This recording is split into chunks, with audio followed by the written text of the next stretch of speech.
Hi everyone, my name is Samuel Boulanger and I'm a technical specialist here at Microsoft. In this video, I'll demonstrate how to convert a podcast into a readable format using Power Automate and ChatGPT. I will first begin by discussing the motivation behind this automation, followed by the prerequisites, and finally we'll go through a step-by-step guide on creating the flow itself. As someone who enjoy podcasts, I found that since I work mainly from home since the pandemics and I don't commute often, I prefer reading information rather than listening to it. I found that it makes it easier to take notes and to absorb the material more effectively.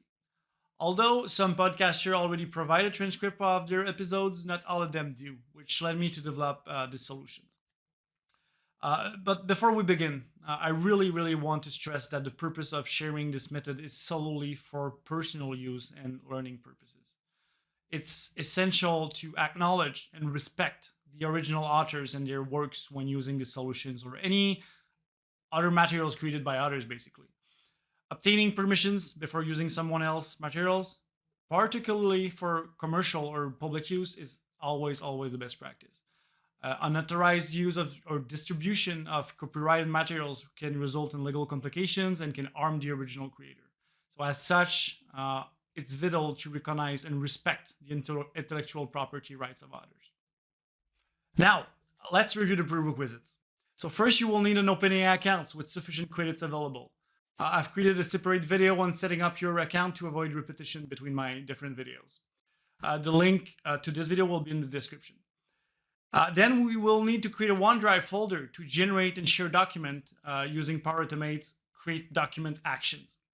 Ensure you have Power Automate with the appropriate licenses, as we'll be using a premium connector, which is the HTML connector. This means you cannot use the free plan or any of the Microsoft 365 license plans. In this video, I'll be using a transcript generated from YouTube, as many podcasters also have YouTube channels. If your favorite podcaster doesn't have a YouTube channel, there's a lot of tools available that allow you to download a podcast as an MP3 file and then obtain the transcript from this same MP3 file.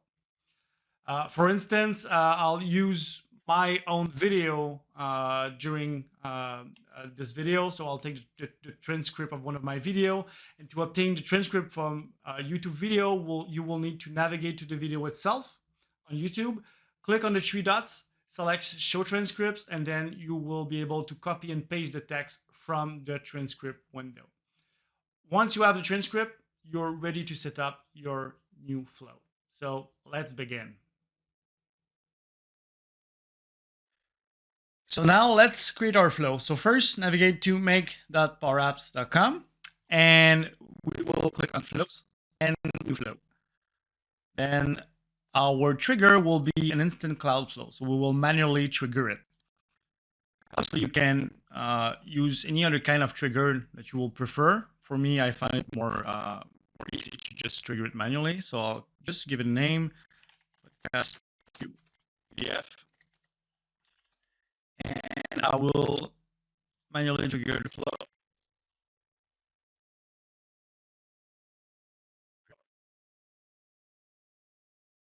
And then I will first add the input for my flow, which will be a text. So that's where we will basically copy paste the text from the podcast, so our flow can take it and alter it the way we want. Then the next few actions will be variables. So we will initialize variables.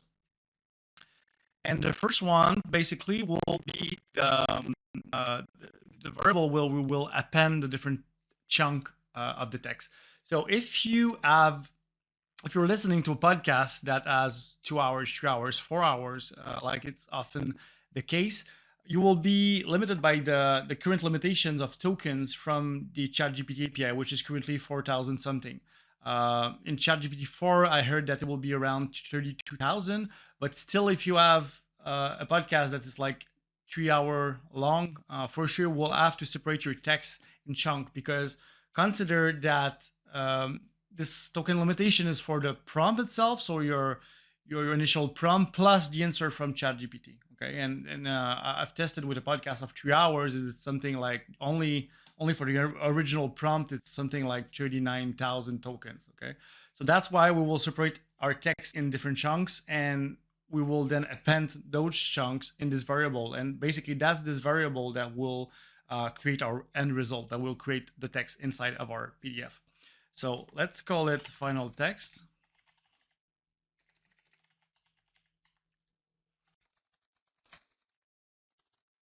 And it will be of type string.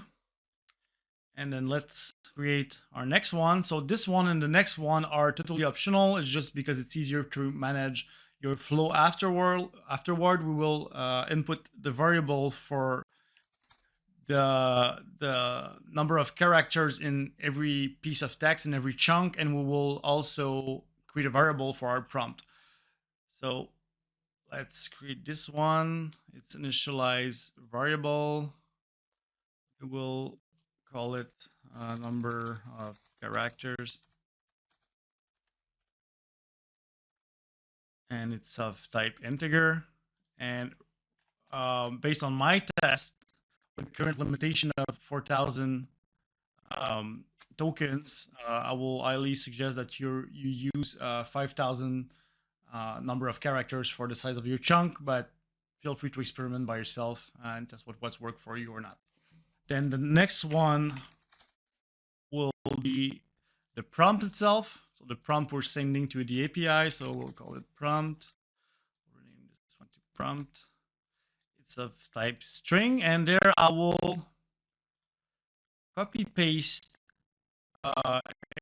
my prompt that I've been successful with, but again, feel free to adapt it to your specific need. If you're listening to podcasts where there's more than one person speaking, maybe you want to ask the ChatGPT to identify who's speaking. Maybe you want to alter the text, but because the way those people are speaking doesn't really make sense to read as a book.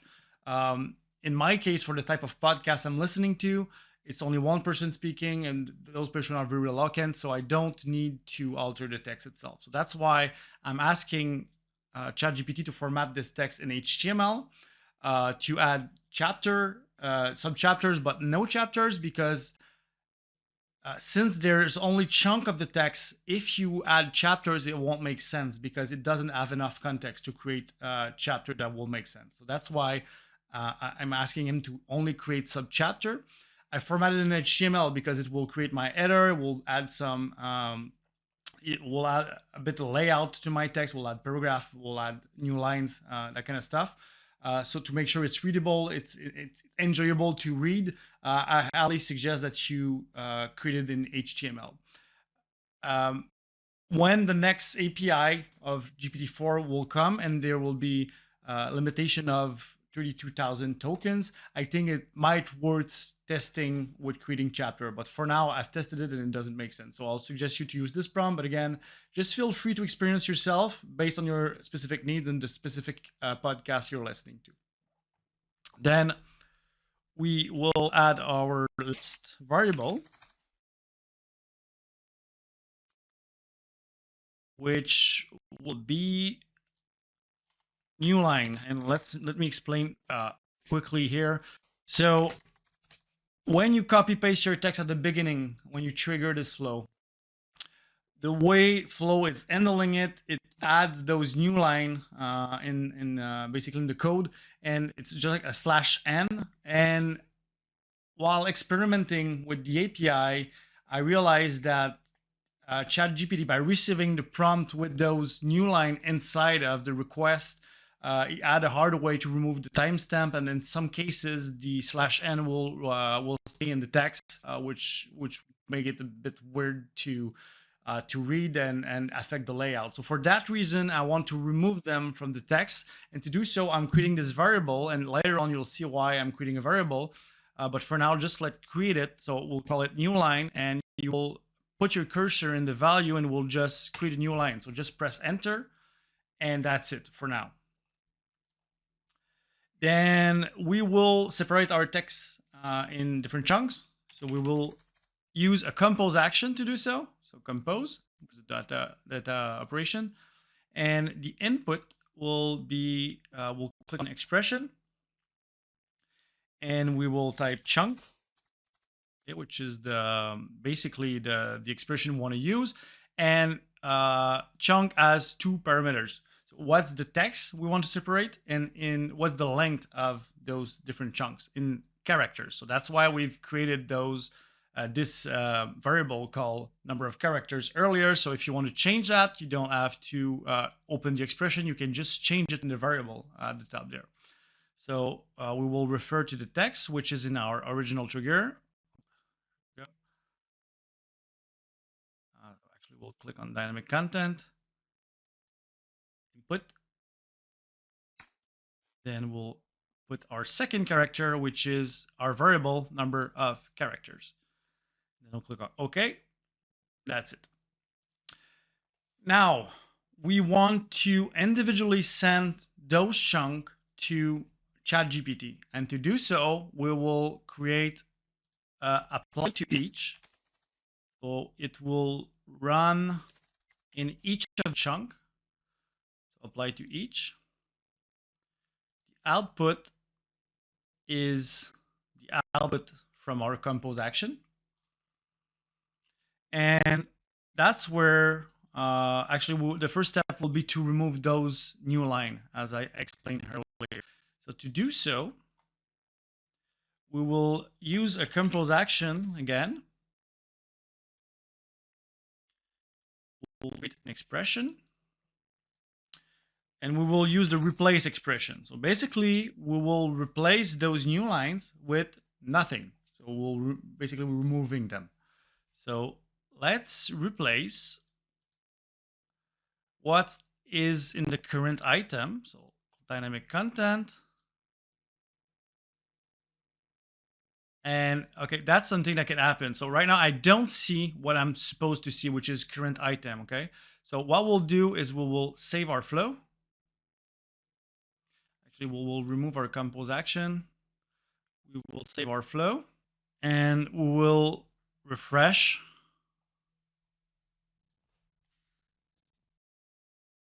And we will go in edit mode again for our flow. And now it should be fixed. I have no clue why it does that, but if it happens to you, that's how you fix it. So we'll create our compose action, click on input, we'll create our expression, which is replace. And our first parameter is current item. So that's what you're supposed to see, okay? Again, if you don't see it, save the flow, refresh, go back in the edit mode, and you should be able to see it. So we'll add current item, and then we will use our variable. So actually, we're telling our expression to search in this piece, this chunk of text that we're just processing right now, and then to look for new lines. And then our last parameters, which is will be to replace it with nothing. So, okay, you just put this without anything in the middle. You click OK. There you go. Let's rename it. Remove. Okay. Then our next action will be the HTTP request. So the request to ChatGPT API itself. So we'll use HTTP. Again, as I mentioned at the beginning of the video, you need to have the proper license to use this connector because it's a premium connector. Then we'll use a post method. So for the URL part and the body part, we will navigate to the documentation of OpenAI, which is platform.openai.com/docs. Then we'll navigate to API reference in the top menu. We will select completions. And here you have the URL. So for our first part, so we'll just copy paste it. And then we will need this piece of code that we will copy paste in the body. Okay, so basically we're using the model. So if you didn't know, there's several models of ChatGPT. The most popular right now is Text DaVinci 003. But if you want to experience with other models, just look inside the documentation. There's a lot of really useful information on how to use the other models for different scenarios and use cases. And then we will add our prompt. Just remove this part. And in our prompt, we will actually add our first variable, which is the prompt itself. So it's the question we're asking the API. And then the second part will be the output of this compose action, where we just remove the line. So it's basically the piece of text with the new line removes from it. So we'll select outputs. Max tokens, I normally, after experiencing, put it to 2000s. You can experience with it. You can change the temperature, okay? And then finally, we'll add our headers. Okay, so that's where we will tell post it's a content type of content type. It's a JSON.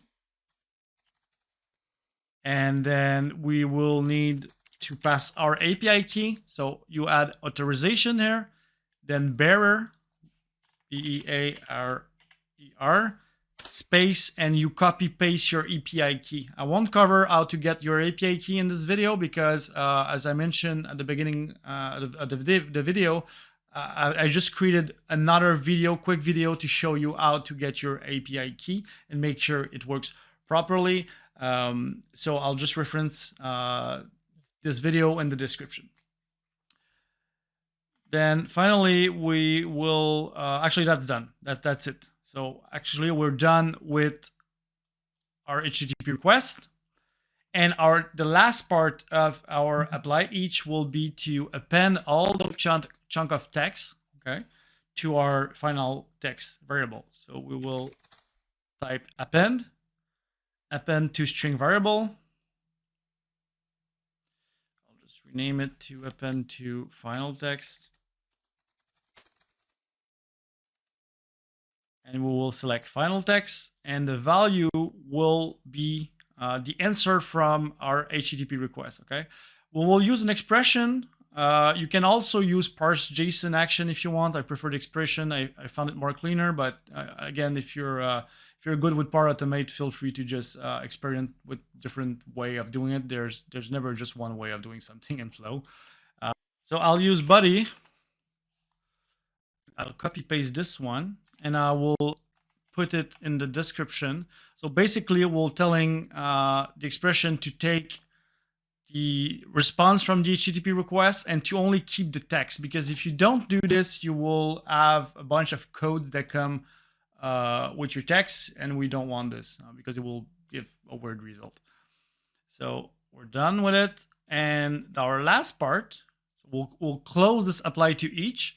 And the last part will be to create our document. And to do so, we will use a OneDrive connector. And that's why I told you in the prerequisite that you need to have a OneDrive account. So we'll create a file.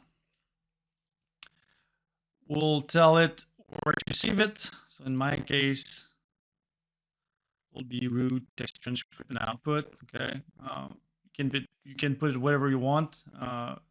For me, that's where I put it. So output. Then we'll give it a file name. So there's two things there.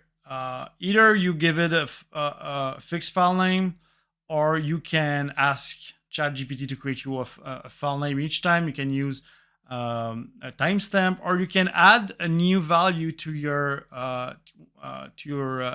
initial input, where you will define the name of the text file. So I'll just call it name. So basically, I just reopen my initial trigger. I added a new input, which is of type text. I'll call it name. And that's what we will use actually to name our file. So let's click on file name and get this name. There we go. So just for testing purpose, I'll suggest that you also add a timestamp. So I'll add an expression called UTC now. That's it. So basically, we'll give it a name. We'll add a timestamp, and it will be of type HTML, because remember, we asked ChatGPT to format it as an HTML file. So we will get the file content, which is in our final text, which is where all different parts as append. And then we have an HTML file. Now the next step will be to convert it to a PDF or to a Word document for that matter. You can convert it to any kind of file you prefer. In my case, it's a PDF. And the file is in this action we just created, which is the create file. Let's rename it to create HTML. And we will get the ID from create HTML. And the last step of our flow will be to create the PDF itself. So we'll create another file out of this HTML file. We'll put it in the same folder. You can use another folder if you prefer. But the file name is, again, file name, and then we'll add our UTC expression. And the file content is the body of our convert file. So is the file content basically. So file content.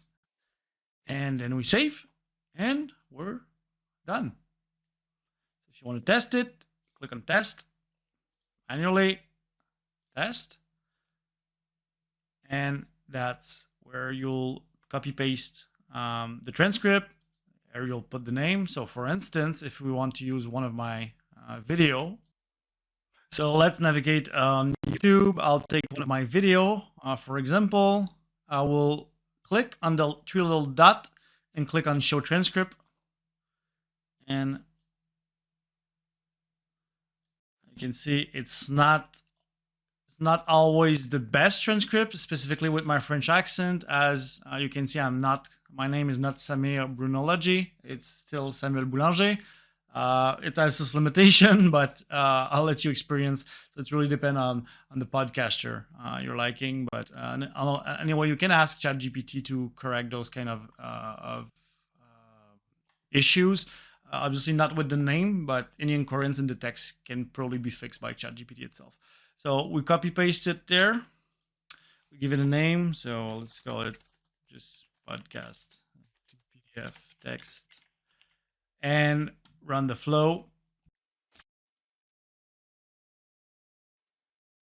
We click to the apply each. You can see that even if my text or my video is short, it's still as separated in two chunks. Okay. If you take a 2-3 hour long podcast, it will separate it in multiple chunks. Okay. And at some point you will see this action fail. No worry, it's still running in the background. So let it run. If you take, for instance, I transferred a 3.5-hour video and it took like 40 minutes to run. Okay. So no worries. If you see that it fails, just let it run. Come back in 10-15 minutes and your flow should be done and you will have your PDF. Okay. So it's just normal because there's kind of a timeout in flow. After 10 minutes, they just tell you it fell, but it didn't fail for real. And after 2 minutes, for a 12 minutes video, just finished running. And then we'll navigate to our OneDrive. And there's this new, as you can see, I did a lot of tests. There's this podcast to PDF. So that's how it looks at the end. As you can see, it added some chapters. It's separated in paragraph, and it's now readable. And there you have it. By following these steps, you've successfully converted a podcast into a readable format using Pre-requisites and ChatGPT. This automation not only makes it easier for you to absorb the information, but it also allows you to take notes and refer back to the content whenever needed. If you found this video helpful, please don't forget to hit the like button and subscribe to my channel for more exciting content and tutorials. If you have any questions or suggestions, feel free to leave a comment below. I always appreciate your feedback and strive to improve my content. So thank you for watching and happy automating.